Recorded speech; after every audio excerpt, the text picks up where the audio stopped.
Greetings and welcome to Lee near Manchester. I'm actually in Lee Cemetery at the moment.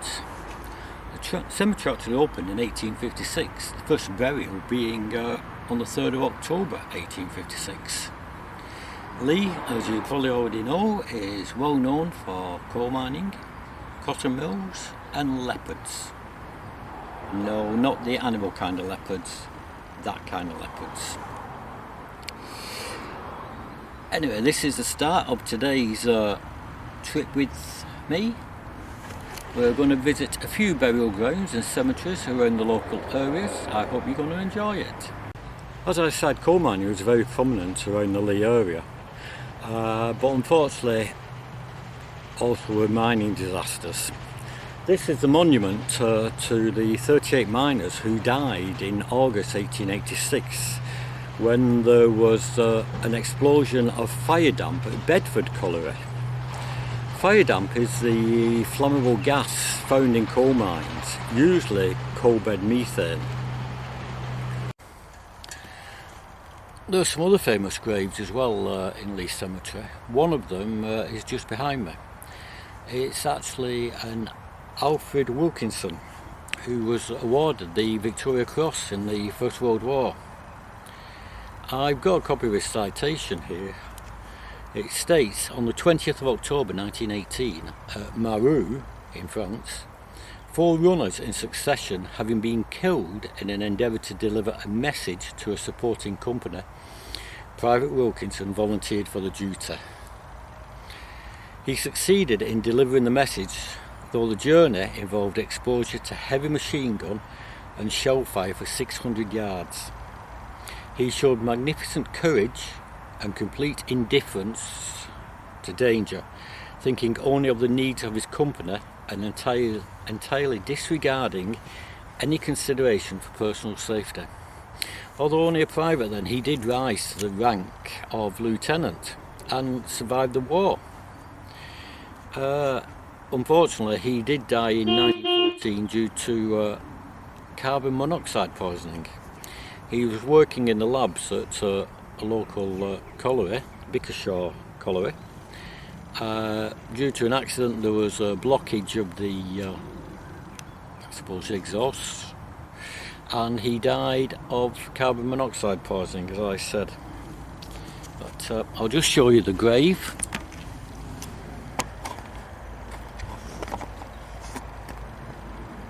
That is his grave.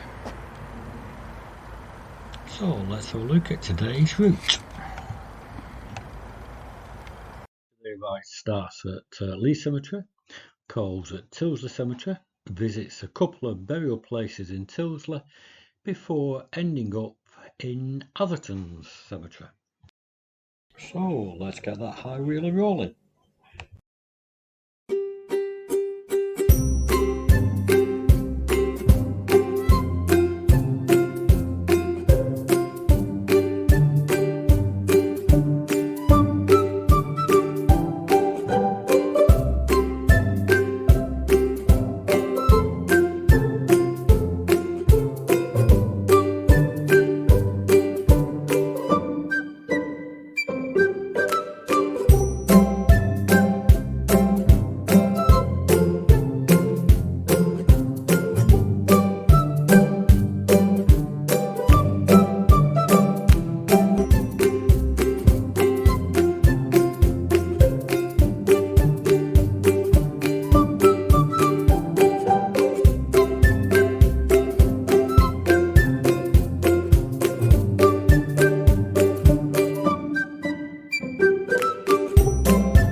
showed you on a previous video about the arson attack on St Stephen's Church in Astley. Well, the building on the right of these two is the current St Stephen's Church. The one on the left is St Stephen's School. The church was consecrated in 1968. And to show the relationship to where the old church was, this wall was built when the manor house of Astley became the Astley Sanatorium. So turning left here, I'll show you an old picture of this area. The picture was taken prior to 1894, and the second St Stephen's Church would have been here on the right hand side. Again, this photograph must have been taken prior to 1894. Anyway, it's only about another half mile up to our next stop, so let's get moving.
Welcome to the next place we're visiting today. The photograph coming up in the bottom corner shows what the entrance used to look like many years ago, with one of the old chapels almost straight ahead. That chapel has unfortunately now been demolished. Anyway, I'll find somewhere to park up and I'll speak to you in a few seconds.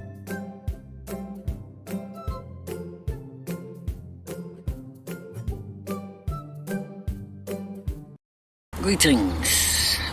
Now we're in Tyldesley Cemetery. Now, I don't need to tell you where Tyldesley is because there is only one Tyldesley, I believe, in the whole of the British Isles. In fact, I've only ever heard of one other Tyldesley in the world, and that used to be in Australia. It's now a ghost town, there's nothing left of it. So it's not exactly a popular name for a town. Anyway, Tyldesley Cemetery. This opened in 1858, and the first burial was in October 1858 at John Saul. There used to be 3 chapels of rest here, but there's only one left at the moment, mainly used for storage and definitely looking the worse for wear at the moment. So while we're here, I do want to show you a few graves in the cemetery. So before we set off again, let's go and have a look at a few of the graves.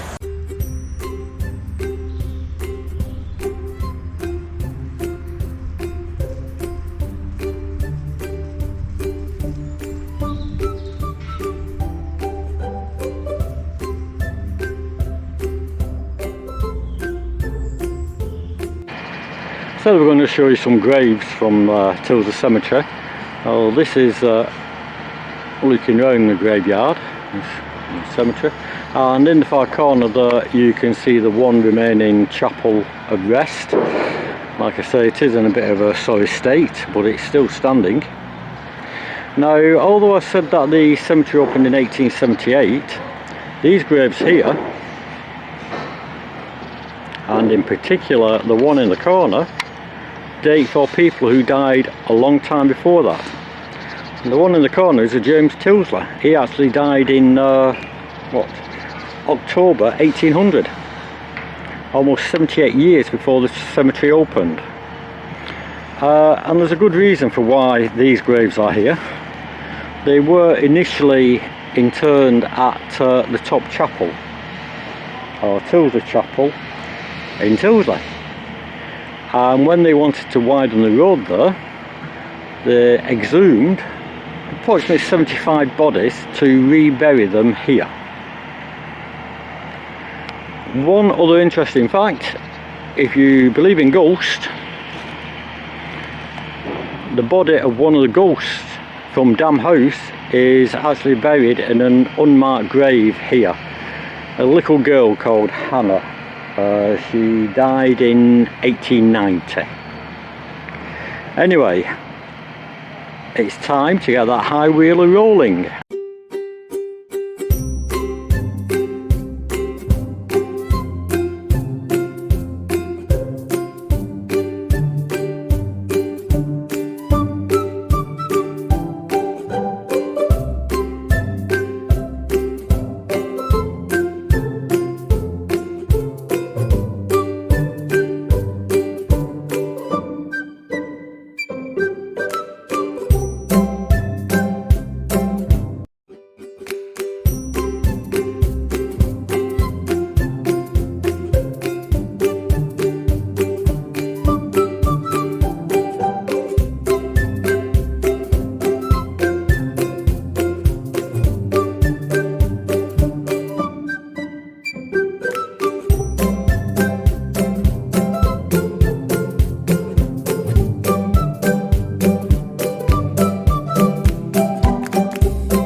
The mural coming up on the right hand side now here, it was designed a few years back by the Year 11 students of a local high school, and each area is supposed to pay homage to features which can still be found around the town of Tyldesley.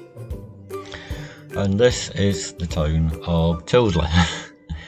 Although Tyldesley area is a lot smaller than the area of Astley, Tyldesley is a town and Astley is only a village.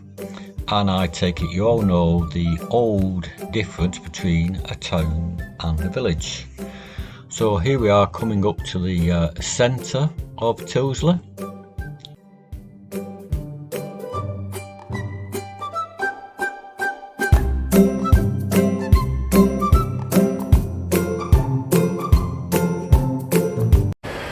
Greetings and welcome to the centre of Tyldesley.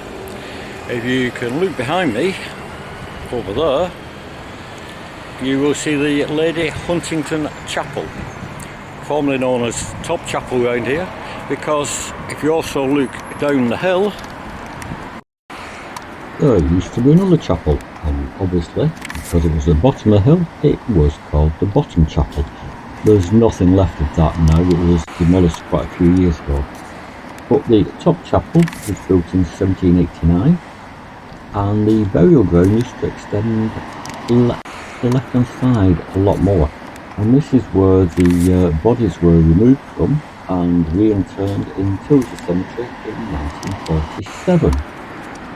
The chapel itself is actually a listed building, Grade 2. There is another Grade 2 listed building as well here, and if we go to the right we can just see behind the bus shelter a K6 phone box designed by Sir Giles Gilbert Scott in 1935. I'll head a bit more right so you can see it better. Sir Giles Gilbert Scott also in 1901 designed a little building in Liverpool called the Anglican Cathedral. Anyway, our next burial ground is over to the right here. I'll swing the camera around, it's down the road there, so let's get that high wheel a-rolling. So off we set again from Tyldesley Market Square. As we're passing the building on your right, have a quick look. It's now a bar called the Markland with a K, The only thing is the building is actually Martland with a T. I don't know if the sign writer misheard and put a K instead of a T, but we're now heading along. And have you worked out the difference between a town and a village? Well, in the old days, a town used to have a market and a village didn't. And we've just left Tyldesley Market Square, so it definitely had a market. That's why it's a town.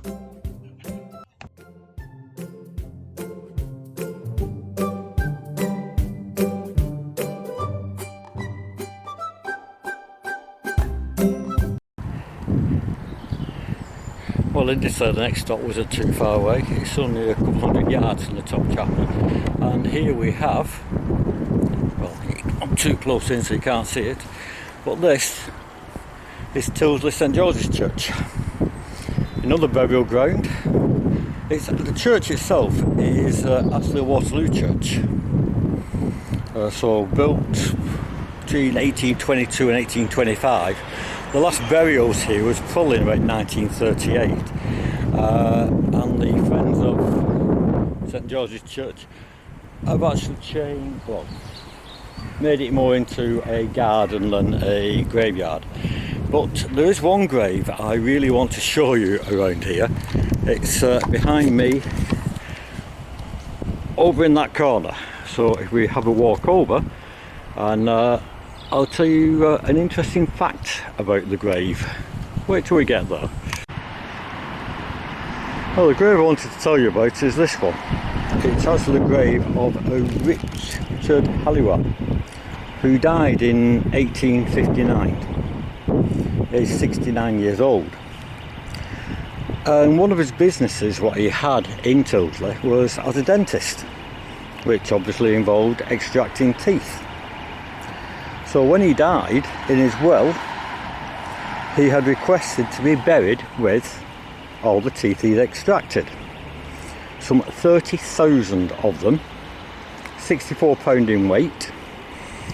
Now I don't know if they went in the same coffin as him, or if they put another coffin underneath or on top of him. But you know the old saying, you can't take it with you? Well, he took 30,000 teeth with him. The rest of the estate was auctioned off. He didn't want that. He just wanted the teeth. Well, the next burial ground we're going to go to, it's not even worth getting back on the high wheeler to go to. It's just down there. Welcome back. I said it was a short walk. And here we have what used to be a burial ground in Tyldesley. It's no longer a burial ground. They grassed over all the graves quite a few years ago. The building itself, this is the Astley-Tyldesley Methodist Church. The original building on this site was built in 1822. The second one was rebuilt in 1889. Obviously this one is a lot later. And as a matter of fact, my great-great-grandmother was actually buried here in 1858. But like I say, all the graves have been covered over with grass. So I know from the plan I've seen, her grave must be in that corner somewhere. But I've got no idea where.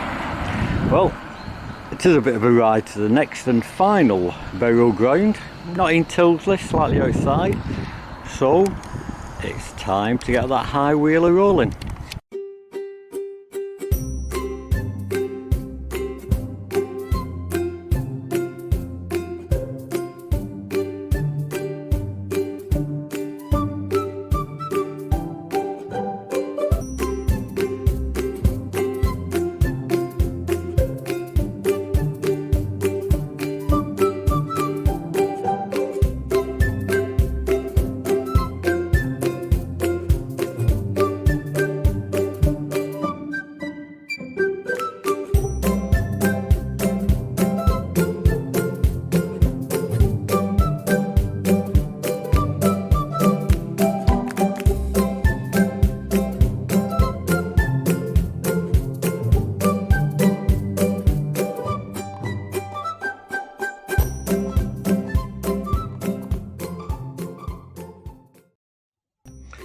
Now the church ahead of you is the parish church of Atherton, and Atherton is also a town because in the old days it used to have a market, just like Tilsley.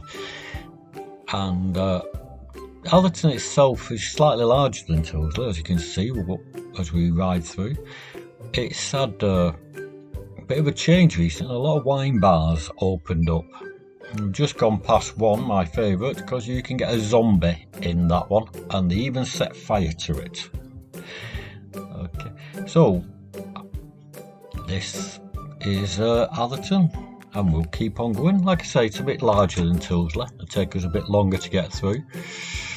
I did a video about a year back now, coming through Atherton on a Sunday morning, and it was just like a ghost town as I came through.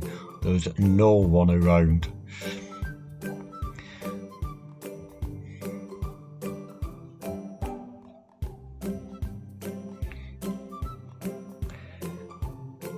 Now as we head left here, down the slight brew, I usually start freewheeling and let the speed build up a bit, but I can't today because we have to turn right down here. So if you've seen the video I've done about how to slow down, I'm trying to slow down and not let the bike run away with itself, because the final place we're going to visit today is coming up on the right. Here it is, the lodge to Atherton Cemetery. So I'll let this car go past and turn right, and we're into the cemetery.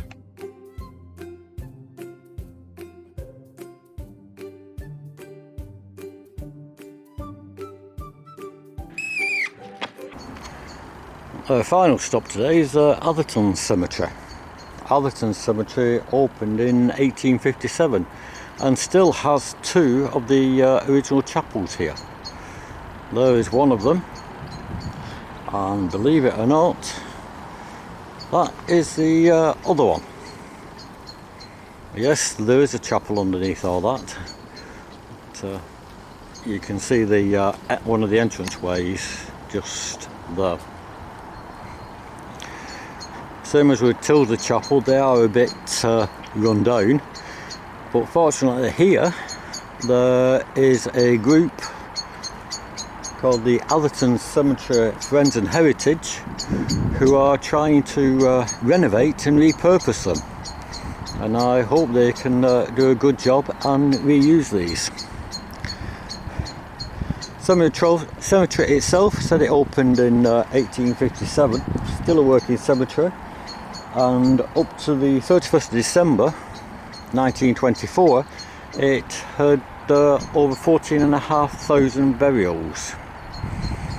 This is the original part here, and I believe the original grave was just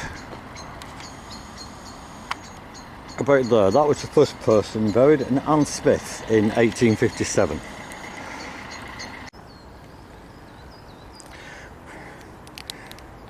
Well, I started this ride today commenting that the area is well known for coal and the cotton industry.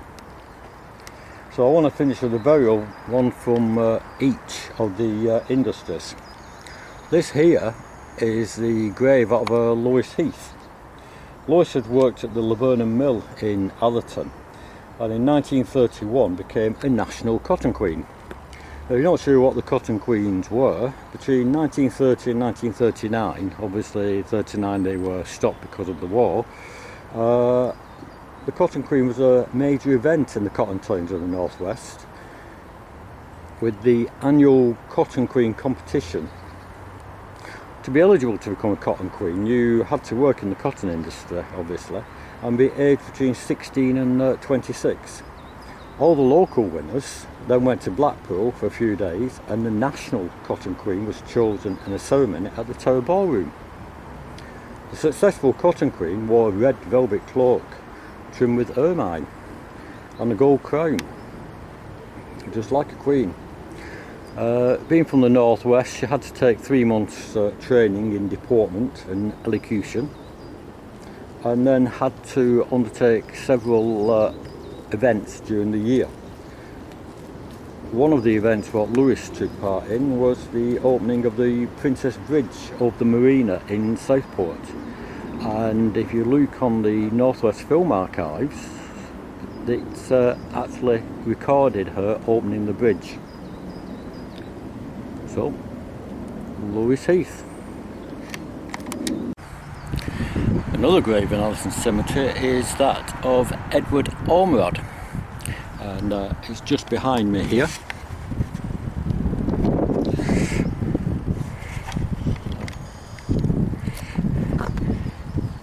Edward Ormerod developed and patented the Ormerod safety link, or detaching hook, known in mining circles as the butterfly. You can see part of the design on the footstone there. This device was inserted into the winding rope in such a way that if the lift cage was accidentally overwound, i.e. came up too far, the link would be pulled into a bell, which you can see on the, like I said, on the footstone, through which the winding rope passed. This action will not only disconnect the cage from the winding rope, but also prevented the cage from falling back down the shaft. The device was patented in 1867 and is still manufactured today. It is believed that many lives of miners were saved with this device, and it has never failed in its service. So, Edward Ormerod. Well, I hope you've enjoyed today's ride. Do give Atherton's Cemetery Friends and Heritage a look up on Facebook to see how they're getting on with the chapel. And it's now time for me to head back to Tilsley to my favourite pie shop for a pie.